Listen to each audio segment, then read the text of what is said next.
Hello प्यारे बच्चों। आज मैं आप लोगों को ग्रामर में टेंस क्या होते हैं, टेंस कितने प्रकार के होते हैं उनके बारे में मैं बताऊंगा। टेंस सामान्य रूप से 3 प्रकार के होते हैं। वो हिंदी और अंग्रेजी दोनों भाषाओं में होते हैं। पहला होता है प्रेजेंट टेंस, जिसे हम वर्तमान काल कहते हैं। दूसरा पास्ट टेंस, जिसे भूतकाल। तीसरा फ्यूचर टेंस, जिसे भविष्य काल कहते हैं। हमारे आसपास होने वाली जितनी घटनाएं, जितनी क्रियाएं हैं, सामान्य तौर से इन 3 कालों में घटित होती हैं। इन्हीं को हम टेंस कहते हैं इंग्लिश में।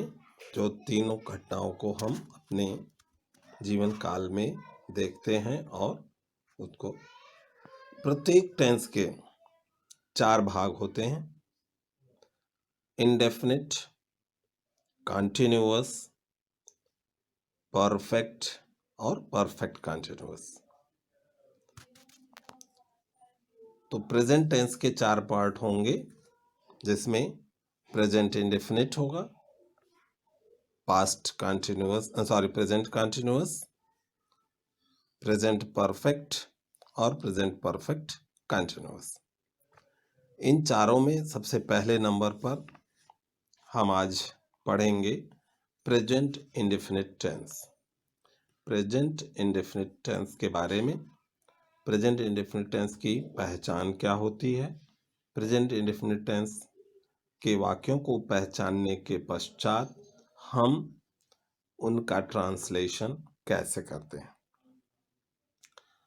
प्रेजेंट इंडेफिनिट टेंस की पहचान के लिए सबसे पहले जो वाक्य हमें हिंदी में दिए गए होते हैं, उन वाक्यों के अंत में हम देखते हैं कि यदि हिंदी वाक्यों के अंत में ता है, ता हूँ, ते हैं, ती हैं, ते हैं आते हैं, तो उन वाक्यों को हम प्रेजेंट इंडेफिनिट टेंस कहते हैं।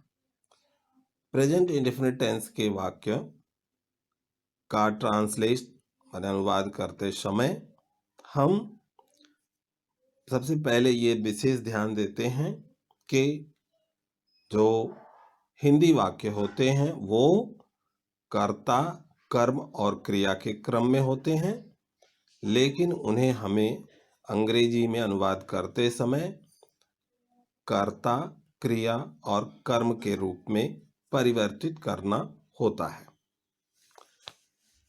तो हम सबसे पहले ये जानने का प्रयास करेंगे कि अगर वाक्य प्रेजेंट इंडेफिनिट टेंस का है तो हम उसे कैसे ट्रांसलेट करें।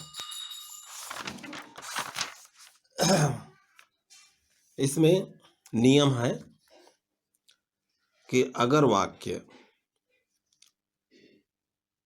में कर्ता पहले लिखी जाएगी, कर्ता के बाद क्रिया लिखी जाएगी, क्रिया के बाद कर्म लिखा जाएगा। कर्ता यदि प्रोनाउन उसमें आई, वी, यू, दे और बहुवचन संज्ञा है, तब हम क्रिया को फर्स्ट फॉर्म में या पहली अवस्था में लिखेंगे, जिसे हम प्रेजेंट कहते हैं फॉर्म, और फिर कर्म लिखेंगे। क्रिया के 3 फॉर्म होते हैं: प्रेजेंट, पास्ट और पास्ट पार्टिसिपल। इन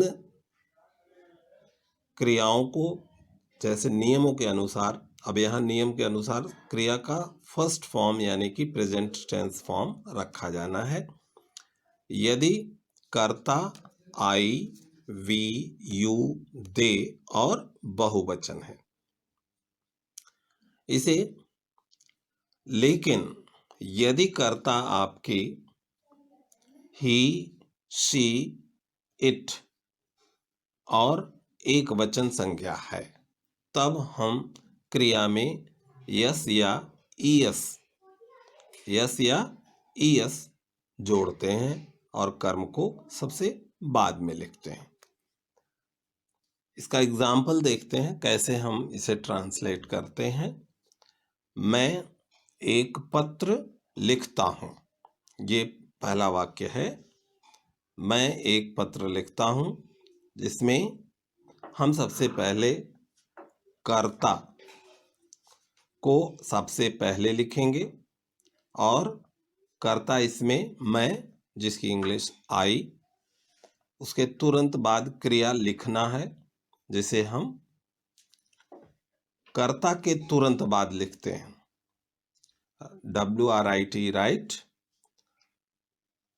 एक के लिए ए और पत्र के लिए लेटर लिखेंगे। आई राइट ए लेटर। लेकिन इसी वाक्य में केवल अगर हम कर्ता को चेंज करते हैं और मैं की जगह हम वह कह देते हैं, वह एक पत्र लिखता है। अगर वाक्य में कर्ता, हमने पहले नियम में बताया कि यदि कर्ता ही, शी और इट या एक वचन है, तो यहाँ कर्ता आपकी ही है, इसलिए यहाँ क्रिया में हम यस या ईएस जोड़ते हैं। तो WRITE लिखा हुआ, इसलिए इसमें हम यहाँ यस जोड़ देंगे। He writes a letter.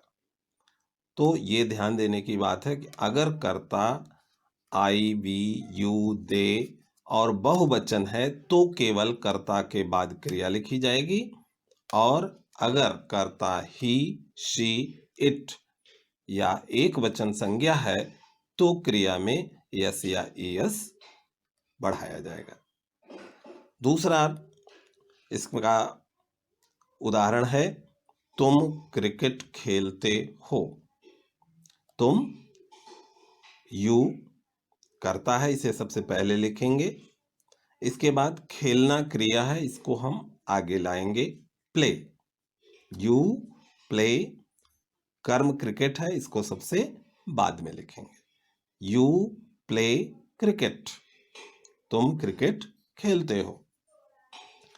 लेकिन अगर कर्ता बदल जाती है, कर्ता वह हो जाती है ही, तो इसमें हम नियम में बदलाव करेंगे। तो कुछ, वह क्रिकेट खेलता है, वह की इंग्लिश ही। अब हमने अभी बताया था नियम में अगर कर्ता ही, शी, इट है, तो यहाँ ही है, इसलिए क्रिया में यस या ईएस बढ़ना चाहिए, इसलिए हम क्रिया में यस यहाँ बढ़ाएंगे और हम लिखेंगे ही प्लेज क्रिकेट। वह क्रिकेट खेलता है, तो हम लिखेंगे वह खेलता है क्रिकेट। ही खेलना, प्लेज क्रिकेट। तो हमारा ट्रांसलेशन होगा वह क्रिकेट खेलता है, ही प्लेज क्रिकेट। कर्ता एक वचन होने पर और बहुवचन होने पर उनमें हम परिवर्तन करते हैं। अब हम आपको कुछ प्रश्न देते हैं जिसे आप घर से करके ले आएंगे। पहला वाक्य आपको होमवर्क के लिए है कि श्याम विद्यालय जाता है। दूसरा वाक्य है वे नदी में स्नान करते हैं। दूसरा वाक्य वे नदी में स्नान करते हैं। तीसरा, मैं तुम्हारी सहायता करता हूँ। चौथा वाक्य, वह कहानी पढ़ती है। पांचवा वाक्य, मेरा भाई मैदान में दौड़ता है। छठा वाक्य है राधा प्रश्न हल करती है। सातवां वाक्य है हम बाजार जाते हैं। आठवां वाक्य है विनय निबंध लिखता है।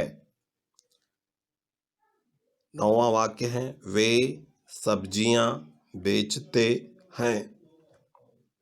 10वां और अंतिम वाक्य है तुम्हारा भाई तुम्हें पढ़ाता है। इसमें जो कठिन शब्द हैं आपके लिए हमने लिख दिए हैं।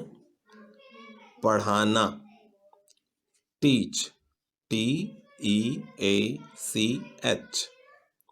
सहायता करना, हेल्प, HELP, हेल्प। स्नान करना, बाथ, BATH, बाथ। हल करना, सॉल्व, SOLVE, सॉल्व। निबंध,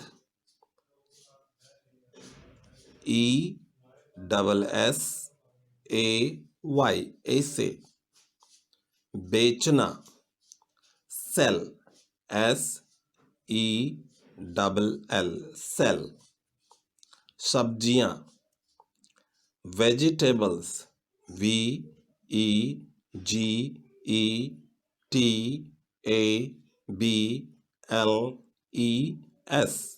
वेजिटेबल्स।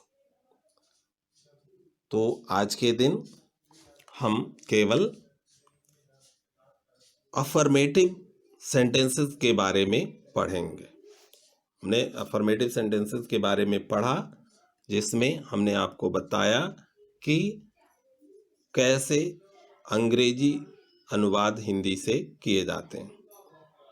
अंग्रेजी वाक्यों को बनाने के लिए सबसे पहले हमें उसकी पहचान जाननी होती है, और पहचान अगर हम समझ जाते हैं कि यह प्रेजेंट इंडेफिनिट टेंस का वाक्य है, तो हम उसे सबसे पहले भी बताए गए नियम के अनुसार कर्ता को सबसे पहले लिखते हैं, फिर क्रिया लिखते हैं और फिर कर्म लिखते हैं। और अगर कर्ता ही, शी, इट या एक वचन होती है तो उसे हम क्रिया के साथ उसमें यस या यस जोड़ते हैं। और अगर कर्ता आई, वी, यू, दे और बहुवचन होती है तो उसे हम कर्ता के बाद केवल क्रिया लिखते हैं। इस तरह से हम समझते हैं कि आप ये ट्रांसलेशन समझ गए होंगे बनाने की विधि, और इसको 10 वाक्य कल होमवर्क में कंप्लीट करेंगे और इसे हम कल इसका आंसर आपको बताएंगे।